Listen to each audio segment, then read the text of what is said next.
Dalam nama Bapa dan Putra dan Roh Kudus. Amin. Allah yang berbelas kasih, sabda-Mu adalah terang dan pelita hidup kami. Bimbinglah kami dengan Roh Kudus-Mu untuk mendengarkan dan merenungkan sabda-Mu. Dengan daya Roh Kudus-Mu itu, bukalah telinga dan hati kami untuk mendengarkan sabda-Mu. Terangilah budi dan hati kami untuk memahami sabda-Mu. Jernihkanlah hasrat dan jiwa kami untuk meresapkan sabda-Mu. Doronglah kehendak dan tekad kami untuk mengamalkan sabda-Mu dalam hidup dan perutusan kami sehari-hari. Amin.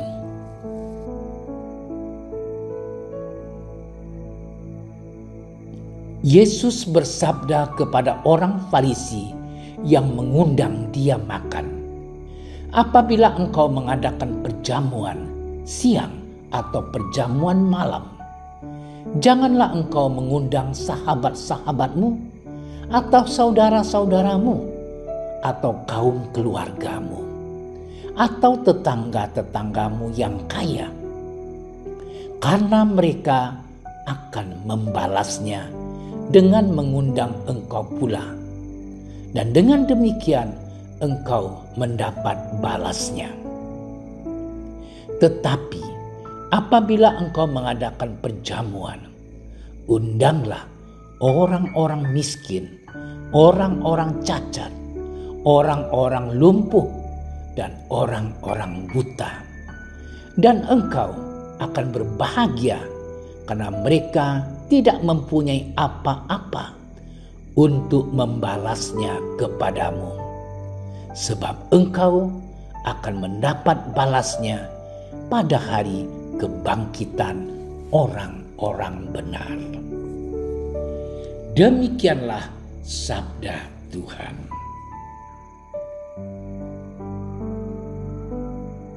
Saudara-saudariku yang dikasihi oleh Tuhan, sebagian besar manusia di muka bumi ini menyukai perkumpulan untuk bergembira.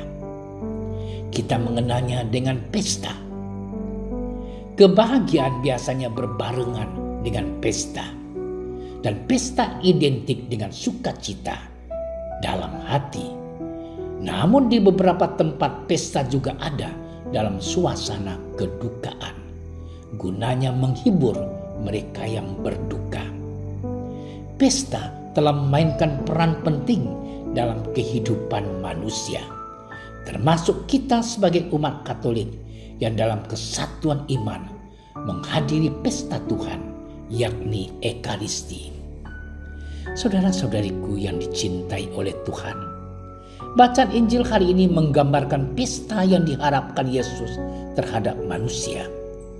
Orang Farisi biasanya mengadakan pesta dengan sesama mereka. Tujuan mereka berpesta adalah untuk menunjukkan kesatuan mereka sebagai kaum, dan pada akhirnya mengharapkan balas budi atas pesta tersebut. Tindakan orang Farisi ini kiranya juga terjadi hingga saat ini. Yesus melihat pesta orang Farisi itu jauh dari kata cukup. Pesta yang dimaksud Yesus ialah pemberian secara cuma-cuma. Pesta haruslah menjadi ungkapan bersama, tidak hanya untuk kelompok tertentu saja. Pesta yang dimaksud Yesus bukanlah pesta eksklusif, dan pesta inklusif. Dalam Injil dikatakan mengundang mereka yang lemah dan terpinggirkan. Saudaraku yang dicintai Tuhan, Yesus telah melakukannya dengan memberi contoh dan teladan bahwa Ia datang bukan untuk satu kaum saja, tetapi kepada semua manusia tanpa pembedaan. Tindakan nyata ini sungguh kita hidupi hingga saat ini. Misteri Paskah yang kita rayakan dalam perayaan Ekaristi setiap harinya menjadi aktualisasi pesta surgawi itu. Pesta iman yang kita rayakan bukan hanya untuk orang kaya saja, melainkan juga untuk orang miskin. Siapa saja boleh datang dan ikut berpartisipasi dalam pesta Tuhan tersebut. Kita pun yang berdosa justru diundang untuk hadir dan menimba rahmat dari Tuhan dalam perjamuannya. Maka secara logis kita umat Katolik harus datang dalam perayaan Ekaristi. Itu bukan sekedar kewajiban gereja, kewajiban kita sebagai anggota gereja, tetapi kebutuhan rohani kita masing-masing. Saudara-saudariku yang dikasihi oleh Tuhan, kita adalah orang-orang yang terpanggil untuk berpesta bersama Yesus. Ada banyak hal yang perlu kita persiapkan untuk pesta bersama Tuhan. Kita diundang membangun niat yang teguh. Kita juga diundang untuk mempersiapkan diri secara utuh, termasuk persiapan fisik dan batin. Dengan menghadiri pesta Tuhan, kita berharap akan memperoleh kebahagiaan dan kehidupan yang kekal. Akhirnya, dengan pengalaman bersama Tuhan itu, kita bisa menghapuskan segala segmentasi yang ada dalam kehidupan kita. Mari saudara-saudariku yang terkasih, dengan merayakan pesta Tuhan dalam Ekaristi, kita membuka hati terhadap siapa saja. Kita tidak lagi menutup mata terhadap kemiskinan dan penderitaan. Kita diajak untuk peduli dan membuka diri untuk sesama dan mereka yang membutuhkan, agar pesta Tuhan yang kita rayakan juga dapat dirasakan oleh semua manusia. Selamat bermenung. Tuhan memberkati kita.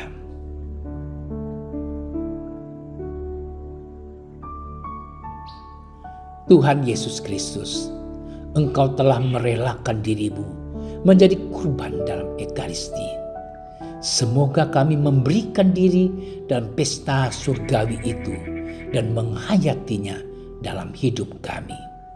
Kami mohon agar dengan penghayatan itu kami mau mengasihi siapapun tanpa membeda-bedakan.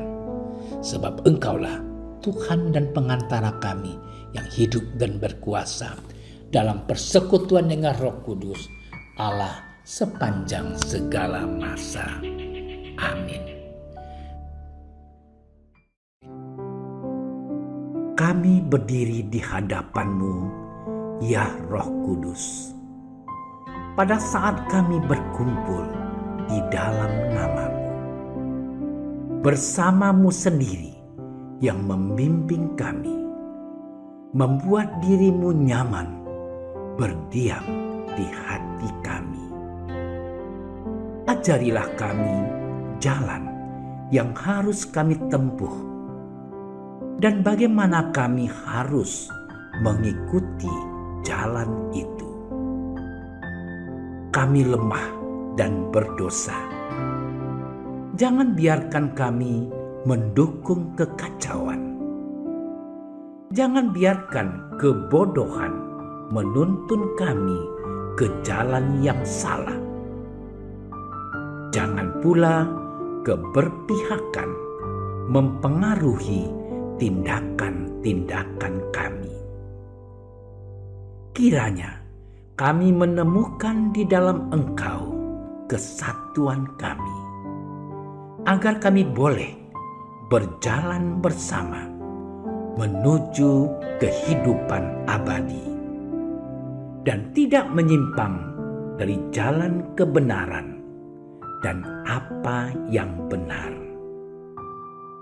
Semua ini kami mohon kepadamu, yang berkarya di setiap tempat dan waktu dalam persekutuan dengan Bapa dan Putra untuk selama-lamanya.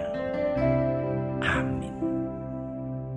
Bapa kami yang ada di surga, dimuliakanlah nama-Mu.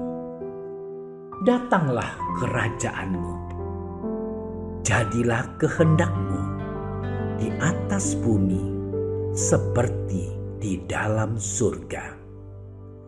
Berilah kami rezeki pada hari ini, dan ampunilah kesalahan kami, seperti kami pun mengampuni yang bersalah kepada kami. Dan janganlah masukkan kami ke dalam percobaan, tapi bebaskanlah kami dari yang jahat. Amin. Salam Maria, penuh rahmat, Tuhan sertamu. Terpujilah engkau di antara wanita, dan terpujilah buah tubuhmu Yesus.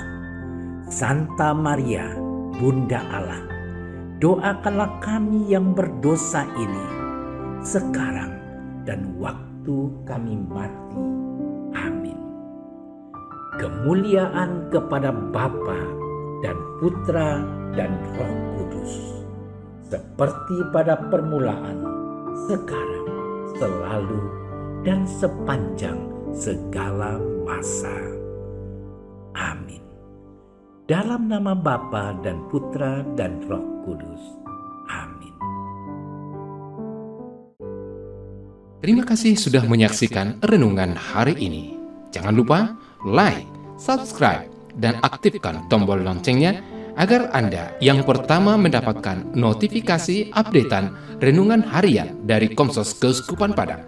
Dan bagikan ke sosial media agar saudara-saudara kita dapat mendengarkan dan merenungkan firman Tuhan.